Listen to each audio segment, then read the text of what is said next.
We'll guide you through how to factory reset your Nintendo Switch. If you find this guide useful, then please consider subscribing and liking the video.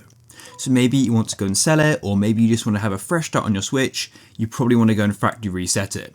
Remember, this is going to delete everything from it. So to go and do this, all you need to do is go down and open your system settings.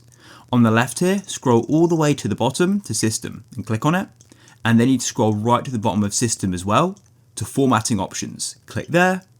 And then you need to go down to the bottom here to Restore Factory Settings. Delete all data in the system memory.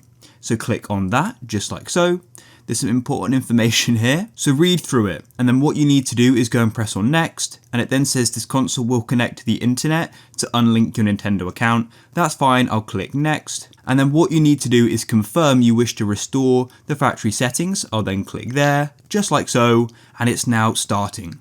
So now all you'll need to do is go and wait for the process. This console is saying it's going to take 9 minutes, so I'll need to go and wait. After it's finished, your Switch will then go and shut down, and then what you can do is, if you want, you can go and power it back on by holding on the top button, and you can then go and turn it on, and you can go and start the setup process. Or if you want to go and sell it, then it's now ready to be sold. Everything has been removed.